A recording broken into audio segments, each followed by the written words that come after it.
আজিজ মোহাম্মদ ভাই, যাকে নিয়ে আছে নানা গল্প ও রহস্য। আর এসব গল্পের বেশিরভাগই চলচ্চিত্র জগতের নারী ও হত্যাকেন্দ্রিক। দীর্ঘ ২৯ বছর পর জনপ্রিয় নায়ক সালমান শাহর অপমৃত্যুর মামলায় ১১ জন আসামির মধ্যে রয়েছেন আজিজ মোহাম্মদ ভাই। হত্যা মামলায় প্রধান আসামি নায়কের স্ত্রী সামিরা হক। আজিজ মোহাম্মদের নামের সঙ্গে ভাই শব্দটি থাকার কারণে অনেকেই মনে করেন গডফাদার বলেই তাকে ভাই বলা হয়। সাধারণত মাফিয়া, ডন বা গডফাদারকে ভাই ডাকেন তাদের অনুগতরা, কিন্তু আজিজ মোহাম্মদ ভাইয়ের নামে ভাই শব্দটি মূলত তাদের বংশপদবী। তাদের পরিবারের সবারই নামের শেষে ভাই পদবী আছে, এমনকি নারীদের নামের সঙ্গেও ভাই দেখতে পাবেন। তার বাবার নাম মোহাম্মদ ভাই, মায়ের নাম খাদিজা মোহাম্মদ ভাই। ১৯৪৭-এ ভারত ভাগের পর তাদের পরিবার ভারতের গুজরাট থেকে তৎকালীন পূর্ব পাকিস্তান, বাংলাদেশে আসে। ধনাঢ্য এই পরিবার পুরান ঢাকায় বসবাস শুরু করে। ১৯৬২ সালে আজিজ মোহাম্মদ ভাইয়ের জন্ম হয় আরমানিটোলায়।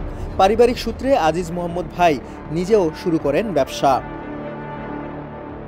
দিনে দিনে বাড়তে থাকে তার অর্থ সম্পদ।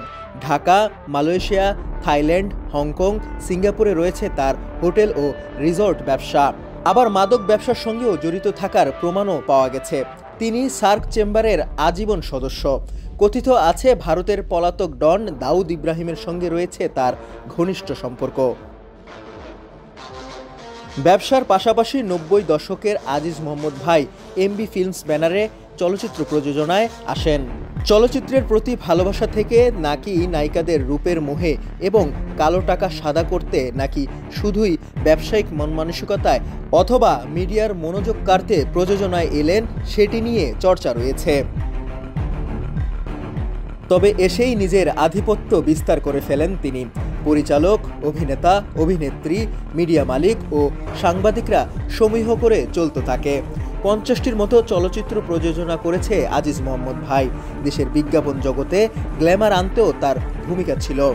নিজেদের প্রতিষ্ঠান অলিম্পিক ব্যাটারির আলো আলো বেশি আলো বিজ্ঞাপনে মিতা নূরের ঝলমলে উপস্থিতি তখন বেশ নজর কেড়েছিল। শোনা যায় সালমান শাহ মারা যাওয়ার আগে একটি পার্টিতে সালমান শাহর স্ত্রী সামিরাকে চুমু দেন আজিজ।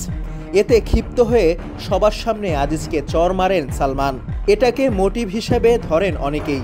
সে সময় সালমান হত্যাকাণ্ড নিয়ে ২ বার জিজ্ঞাসাবাদও করা হয় আজিজকে, কিন্তু পরে তাকে ছেড়ে দেয়া হয়। এর ২ বছর পর ঢাকা ক্লাবে খুন করা হয় আরেক চিত্রনায়ক সোহেল চৌধুরীকে। এ হত্যাকাণ্ডেও আজিজ মোহাম্মদ ভাই ও তার পরিবারের জড়িত থাকার অভিযোগ ওঠে।